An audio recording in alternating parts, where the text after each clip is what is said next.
ও দাদু ভাই, ও তুমি ওদিক কই যাইতেছ? ওটা তো চেয়ারম্যান বাড়ি মনে হইতাছে। আজ 2 দিন ধরে ভিক্ষা পাই না, ওই চেয়ারম্যান বাড়ি যাইতাছি।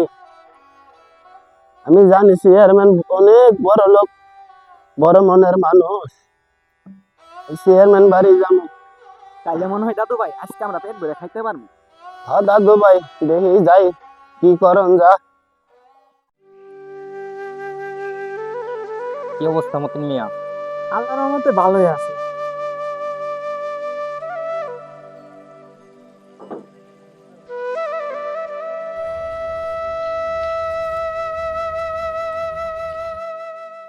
আসসালামু আলাইকুম চেয়ারম্যান সাহেব, এত তাড়াতাড়ি আসতে বললেন, কোনো সমস্যা হয়েছে নাকি?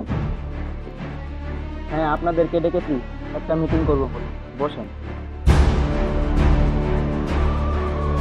সালাম মেম্বার সাহেব।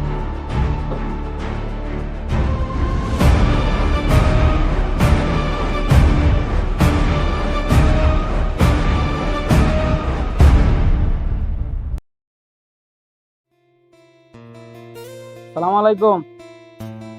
কি অবস্থা মেম্বার সাহেব? আপনার ওয়ার্ডের কি অবস্থা?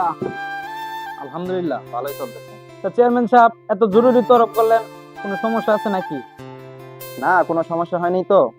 ইউনিয়নের কিছু চাউল আসছে, তার জন্য আপনাদেরকে ডাকা।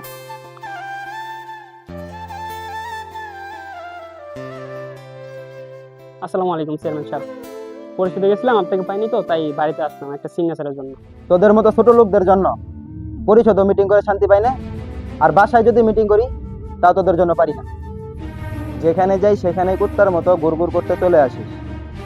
মাঝে মাঝে মনে হয় তোদের মতো ছোট লোকদেরকে গুলি করে মেরে ফেলি।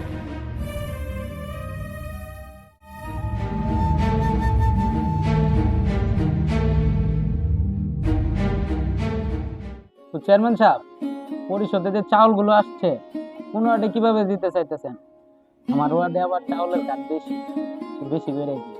চেয়ারম্যান সাহেব, যেহেতু ওনার ওয়ার্ডে চাউলের কাঠ বেশি, তাহলে কাঠ হিসেব করেই চাউলটা দিবেন। শুনেন, এবার পরিষদে 150 বস্তা চাউল আসছে। 50 বস্তা আমার পার্সোনাল গোডাউনে ঢুকাবেন, আর 50 বস্তা আপনারা দুজনে ভাগ করে নেবেন। আপনি নেবেন 25 বস্তা, এনারে দিবেন 25 বস্তা।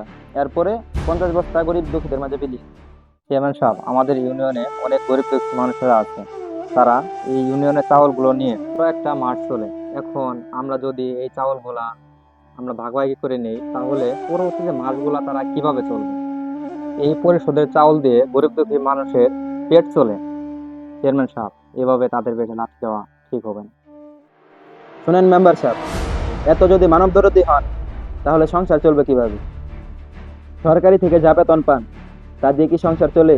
হিসাব করে দেখেন, যে এক্সট্রা টাকা আপনারা পান এটা কিন্তু এই জনগণের টাকাই। শুনেন মেম্বার সাহেব, এত টাকা পয়সা খরচ করে যে মেম্বার চেয়ারম্যান হয়েছে, এই টাকাগুলো উঠাতে হবে না? চেয়ারম্যান সাহেব, আপনি ঠিকই কইছেন, সরকার থেকে যা বেতন পাই তাদের সংসার কিভাবে চালাবো? আমরা নিজেরাই তো চলতে পারি। চেয়ারম্যান সাহেব, সাধারণ জনগণ আমাদেরকে তাদের টাকা মেরে খাওয়ার জন্য মেম্বার চেয়ারম্যান বানায় না। আমাদের মেম্বার চেয়ারম্যান বানাইছে তাদের সুখে দুঃখে থাকার জন্য, তারা যাতে ভালোভাবে চলতে পারে, তাদের সুখ দুঃখ দেখার জন্য আমাদের মেম্বার চেয়ারম্যান বানিয়েছে। চেয়ারম্যান সাহেব, আমরা তাদের সাথে এভাবে প্রতারণা করতে পারি? আপনি এত মানবদরদি, গরিবের বন্ধু, সাধারণ জনগণের কথা এত চিন্তা করেন, তাহলে আপনি নিজের পকেট থেকে টাকা পয়সা দিয়ে সাহায্য করতে পারেন না?